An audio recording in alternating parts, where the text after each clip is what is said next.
सुप्रभात बच्चों, मैं आपकी हिंदी की अध्यापिका और आज हम हिंदी का पाठ 4 शुरू करने जा रहे हैं, जिसका शीर्षक है शब्द और वाक्य। तो चलिए शुरू करते हैं। पाठ 4 शब्द और वाक्य। ठीक है बच्चों, तो हम शुरू करते हैं पाठ। मात्रा अब तक स्वर, मात्रा एवं व्यंजन के बारे में आप जान चुके हैं। अब इन्हीं स्वर, मात्रा एवं व्यंजन के मेल से शब्द बनाना सीखेंगे। ठीक है, चलिए आगे बढ़ते हैं। क्या बात हो रही है यहाँ पर? रोहन, तीनों स्टिकरों से तुम क्या क्या लिख सकते हो? ये स्टिकर्स है, ठीक है। इन्होंने बोला है कि इन तीनों स्टिकर से, इन तीनों कार्ड से आप क्या लिखोगे? ठीक है, तो उसने लिख के दिखाया कलम। ठीक है, फिर हाँ रोहन, सोहन, तुम भी कुछ लिख सकते हो। फिर रोहन ने लिख के दिखाया, फिर उसने सोहन से बोला। ठीक है, फिर सोहन ने लिखा कमल। क्या लिखा? कमल। चलो, कलम और कमल हमें समझ आया, आपको भी समझ आया कलम और कमल किसे कहते हैं। फिर आगे, क्या रोहन तीनों वर्णों को मिलाकर और भी कुछ लिख सकते हैं? हाँ सोहन। ठीक है, रोहन ने बोला हाँ सोहन लिख सकते हैं, तो सोहन ने लिखा लकम। फिर आगे क्या होता है? लकम तो कुछ होता ही नहीं। जब उसने इन दोनों ने, एक में कलम लिखा, दूसरे में कमल लिखा, परंतु तीसरी बार में क्या बन गया? लकम बन गया। ठीक है, और फिर क्या बोलता है रोहन? लकम तो कुछ होता ही नहीं। सोहन ने बोला रोहन से, लकम तो कुछ होता ही नहीं है, कुछ समझिए लकम किसे कहते हैं। फिर आगे बढ़ते हैं हम। इतनी बात समझ आई हमें? पहला और दूसरा तो समझ आया, कलम और कमल समझ, लेकिन लकम हमें समझ नहीं आया। देखो आप बच्चों, रोहन और सोहन ने माँ ला का तीनों स्टिकरों को मिलाकर कलम, फिर कमल, फिर लकम। लकम का कोई अर्थ नहीं बनाया।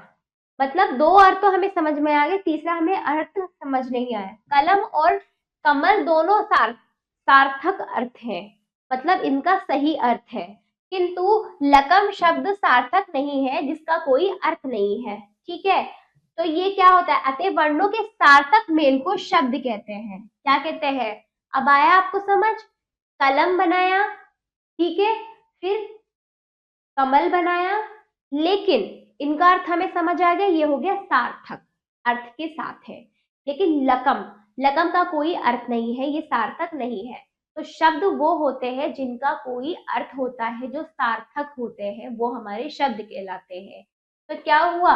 कलम हमारा शब्द है, कमल भी हमारा शब्द है, परंतु लकम हमारा शब्द नहीं कहलाएगा। ठीक है, इतना समझ में आया?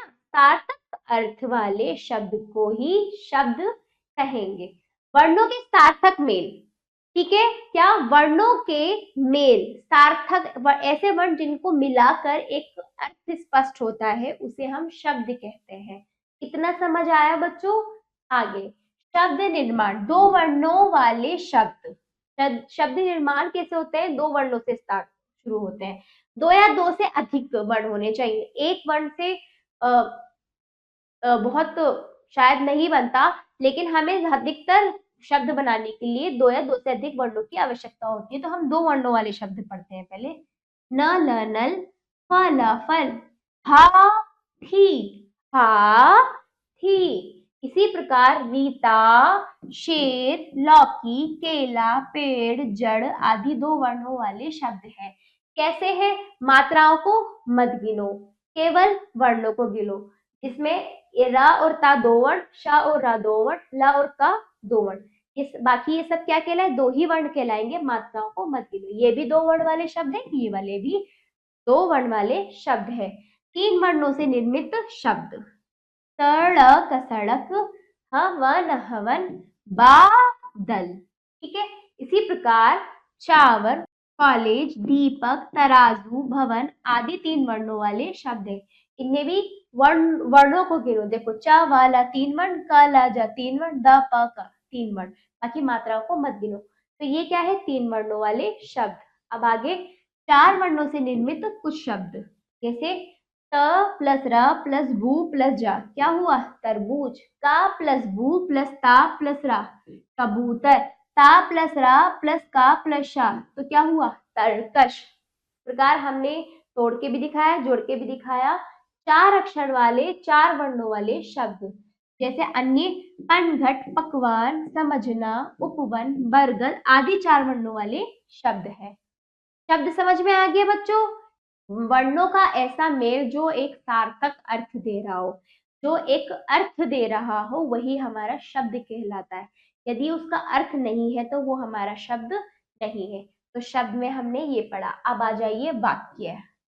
बच्चों, अभी आपने पढ़ा कि एक से अधिक वर्णों के सार्थक मेल को शब्द कहते हैं। उसी प्रकार से शब्दों के सार्थक मेल को वाक्य कहते हैं। ठीक है? जैसे वर्णों से बना, वर्णों के सार्थक मेल से बना शब्द, उसी प्रकार शब्दों के सार्थक मेल से बना वाक्य है। वाक्य शब्दों से बना और शब्द वर्णों से बना। पढ़ते हैं कैसे?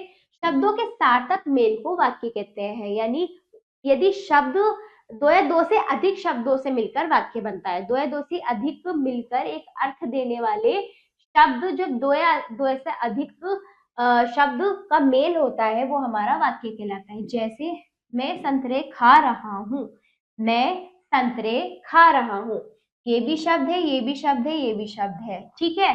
तो ऊपर लिखा हुआ शब्द समूह आसानी से समझ आ रहा है। यदि समझ आ रहा है तो वो वाक्य है, यदि ना आया तो वो वाक्य नहीं कहलाएगा। ठीक है? हूं रहा संतरे में खा, कुछ आया समझ? नहीं आया, गलत। तो ये वाक्य नहीं है। वाक्य जो समझ आ रहा है वो वाक्य, जो समझ नहीं आ रहा है, जिसका क्रम सही ना हो, वो होता है गलत। ऊपर लिखे हुए शब्द समूह का कोई अर्थ नहीं निकल रहा, इसलिए यह वाक्य नहीं है। ठीक है बच्चों, आगे बढ़ते हैं, पुनरावृत्ति करते हैं, जानते हैं हमने अब तक क्या पढ़ा। वर्णों के सार्थक मेल को शब्द कहते हैं, शब्दों के सार्थक मेल को वाक्य कहते हैं। समझ आया? जब वर्ण मिलकर एक अर्थ वाला शब्द, एक अर्थ देते हैं, दो या दो से अधिक वर्ण मिलकर जब एक अर्थ देते हैं, वो शब्द कहलाता है। यदि दो या दो से अधिक शब्द मिलकर एक अर्थ दे रहे हैं जो हमें समझ आ रहा है, वो होता है वाक्य। आओ करें अभ्यास। का देखिए, वर्णों को मिलाकर शब्द बनाइए। तो बनाइए फूल, मिलाकर लिखना है फूल। दूसरा खजूर। ठीक है? तीसरा बनारस।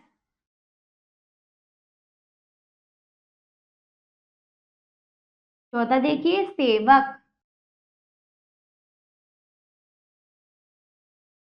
सेवक। ठीक है बच्चों? हाँ देखिए, नीचे दिए गए वर्णों के समूह से सार्थक शब्द बनाइए। तो आपको सार्थक का मतलब समझ रहे हो? गलत दिया है, हमें अर्थ, इसको अर्थ में बनाना है, इसको हमें अर्थ में परिवर्तित करना है। जैसे दबाल तो कुछ नहीं होता है, लेकिन बादल होता है। क्या होता है? बादल। तो इसको सही करके अर्थ वाला बनाइए, सार्थक बनाइए। ठीक है? बादल। ठीक है? तीरध तो कुछ नहीं होता है, हम इसको क्या कर सकते हैं? धरती। क्या कर सकते हैं? धरती। इसको आगे पीछे ठीक से करके सही क्रम में हम इसको सार्थक शब्द बनाएंगे। लजका तो कुछ नहीं होता है, काजल होता है। क्या होता है? काजल। तो इस प्रकार आप इसको सही करके लिखेंगे।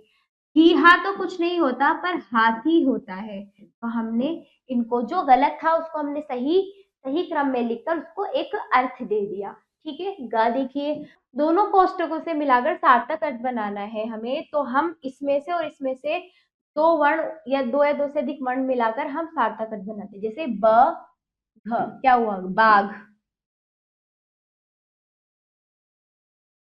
प्रकार आ प्लस म, आ से मिलकर म बना आम। ठीक है? फिर कोट, क्या हो गया? कोट। फिर आगे हाथी, क्या बना? हाथी। फिर आगे दादा, दा दा। फिर आगे फिर आगे कैरे में कैरम। इस तरह से आप भी अपनी तरफ से अन्य शब्द मिलाकर बना सकते हैं बच्चों। शेर है शेर। ठीक। फिर आगे है आपका हारे हार, है ना, हार। ठीक। तो ये भी अभ्यास आपका हुआ बच्चों। आगे चलते हैं। घ, नीचे दिए गए सार्थक वाक्यों के सामने सही का चिन्ह लिखिए। हूँ बाजार जाता, गलत है। ठीक है, वाक्य वो जो हमें समझ आए सही उसी पे लगाना है। दो, दूसरा देखिए, राम पुस्तक पढ़ता है, सही। तीसरा, था वह पुस्तक पढ़ता, गलत, है ना। चौथा देखिए, राहुल सेब खाता है, हाँ ये सही है। पांचवा देखिए, हो पढ़ते तुम जाते, गलत। छठा देखिए, राजू गाना गाता है, ये वाक्य सही है। जो हमें समझ आ रहा है वो सही वाक्य कहलाता है, और जो समझ नहीं आ रहा है वो वाक्य नहीं है, उसमें हमें गलत लगाना। निम्नलिखित प्रश्नों के उत्तर लिखिए। इन प्रश्नों का उत्तर जो भी आपने इस पाठ में समझा, पढ़ा, सीखा, उसका उत्तर लिखित रूप में आप अपनी अभ्यास पुस्तिका में देंगे। और ये सारा कार्य आपको स्वयं करना है बच्चों। ठीक है, तो ये पाठ आपका यहीं पर समाप्त हुआ। आशा करती हूँ बच्चों आपको शब्द और वाक्य के बारे में पूरी जानकारी अच्छे से समझ आई होगी, और आप इसका सारा अभ्यास कार्य अपनी अभ्यास पुस्तिका में जरूर कीजिएगा। और अब हम मिलते हैं अगले पाठ पर। धन्यवाद।